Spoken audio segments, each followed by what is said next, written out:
இதை பற்றி யோசிக்கும்போது எனக்கு ஒரு வார்த்தை ஞாபகம் வந்தது, ஹம்பிள் பிகினிங்ஸ் அப்படின்ட்டு. எல்லாருமே அவங்களுடைய வாழ்க்கையை, அதாவது நம்ம அம்மா அப்பா வீட்டிலேருந்து வெளியில் வந்து நாம்ளாக வேலை தேடி அப்புறம் கல்யாணம் பண்ணி அவங்களோட வாழ்க்கையை தனிப்பட்ட முறையில் வாழ ஆரம்பிக்கும் பொழுது அந்த பிகினிங், அந்த ஆரம்பம் ரொம்ப ரொம்ப எளிமையானதாக இருந்திருக்கும் முக்கால்வாசி பேருக்கு. கரெக்டாக?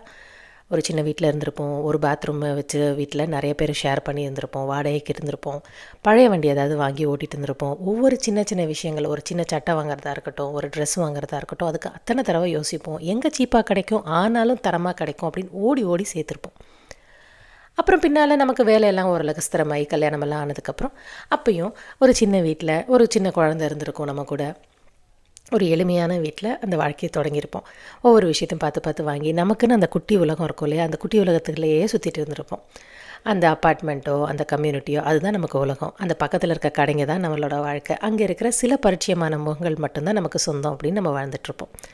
ஆனால் அவ்வளோ எளிமையாக அவ்வளோ நல்லா இருக்கும் பொழுது அந்த நேரத்தை நம்ம யோசித்து ரசிச்சிருப்போமா அப்படின்னு சொன்னால் யோசிக்கிற மாதிரி தான் இருக்குது. அப்போ நம்ம என்ன யோசிச்சுருந்துருப்போம், இன்னும் 10 வருஷத்தில் நான் இங்கே இருப்பேன், இவ்வளோ பெரிய வீட்டில் இருப்பேன், இவ்வளோ பெரிய கார் வச்சுருப்பேன், வேலையில் இவ்வளோ வாங்கியிருப்பேன், சம்பளம் இவ்வளோ சேர்த்துருப்பேன். அது மாதிரி நிறைய விஷயங்கள் தான் நம்ம யோசிச்சுட்டு அந்த ஃப்யூச்சரை நினச்சே ஓடிட்டே இருந்திருப்போம். அந்த எளிமையான அந்த அழகான வாழ்க்கையை நம்ம முக்கால்வாசி நேரம் கவனிக்காமல் தவறியிருப்போம். ஃபாஸ்ட் ஃபார்வர்ட் பண்ணி ஒரு 15-20 வருஷம் நம்ம நினச்சதெல்லாம் ஓரளவுக்கு அட்டைன் பண்ணிட்டோம். இந்த மிட் லைஃப் க்ரைசிஸ்ன்னு சொல்லுவாங்க பாருங்கள். நம்ம என்ன பண்ணுறோம் நமக்கு தெரிஞ்சிருச்சு, நமக்கு எத்தனை குழந்தைங்கன்னு தெரிஞ்சிருச்சு, அதுங்க எந்தளவுக்கு படிக்குதுங்க, எங்கெங்கெல்லாம் போய் செட்டில் ஆக போதுங்கிற ஒரு ஐடியாவும் நமக்கு ஓரளவுக்கு புரிஞ்சிடுச்சு. இப்போ புதுசாக எந்த சேலஞ்சுமே கிடையாது. வாழ்க்கையே என்னடா ஒரே மாதிரி ஓடுதே அப்படின்னு கொஞ்சம் குழப்பம் வரும். அந்த நேரத்தில் தான் நிறைய பேர் நான் ஜிம்முக்கு போகிறேன்னு ஆரம்பிப்பாங்க. சில பேர் நான் ஆன்மீகத்தில் இறங்குறேன் அப்படின்னு எதிர்பார்ப்பாங்க.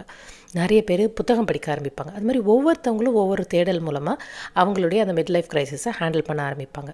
அப்போது எல்லாருமே ஒரு தடவை யோசித்து பார்ப்போம், அந்த 15-20 வருஷத்துக்கு பின்னாடி அந்த எளிமையாக அந்த வாழ்க்கை ஆரம்பிக்கும்போது எவ்வளோ நல்லா இருந்தது, எவ்வளோ அமைதியாக இருந்தது.